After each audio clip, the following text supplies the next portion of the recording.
Welcome to Mitchell ELF. Our theme this year is Adaptations, and this unit is Seed Dispersal, and this is Center 1, Seeing Seeds, the Observation Center. If you're new to ELF, you'll find this bin that contains most, if not all, of these materials that you'll see in this video in the ELF closet, which is located downstairs at Mitchell. On the bin, we always tape the outline that goes with the center, and it has the information that helps you guide the students, and it also has a list of the items you should find in the bin. It's super important after each ELF that you clean things up and put everything back where it is supposed to go and have it ready for the next group.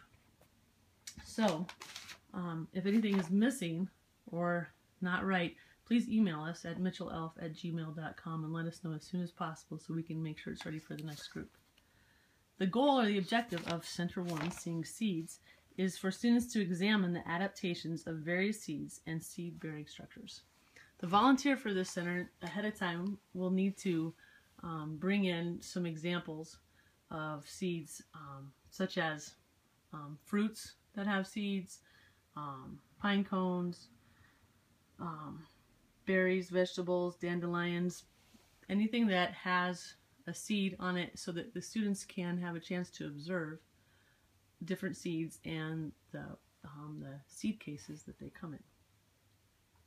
Our ELF bin contains examples that are plastic of some fruits and vegetables, and it also has some seeds in plastic baggies for the students to look at. But you'll need to bring some extras in because that'll just make it even more exciting and more time for observation. You don't need to be able to identify any of the seeds you bring in by name for it to be an interesting time for the kids to observe. So don't worry about being able to tell the kids what kind of seeds they are. So in this bin, there is a plastic tablecloth in lieu of the sheet that you'll need to spread out for because it's a messy center. And you can display some of the seeds and their matching seed-bearing structures on it. You can use the seeds that you've brought, you can use the ones in the ELF box, and as the group examines the seeds, have them try to work and see if they can see what's going to match together and what might not. We have some of those, we have some cards that have seeds, and then on the back it tells you what they are. So when you lay those out, make sure that kids are leaving those down so they can kind of make some guesses rather than knowing right off. Go ahead and let the students guess and ask them about their reasoning and why you think that things might go together, and ask them about how they think each seed will travel. You can also have them then use the magnifying glasses and really take an in-depth look at the seed structure. Every seed has a seed coat or an outer covering. So ask the students to examine the different seed coats and what's unique about them, what's similar. Look for ridges, indentations, sometimes there's even tiny hairs.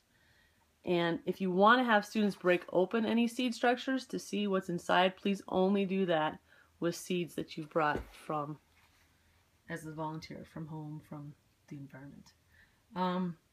There's a list of questions in the outline you could be asking while they're looking at the seeds. How might they travel? What is the texture, the shape, the weight?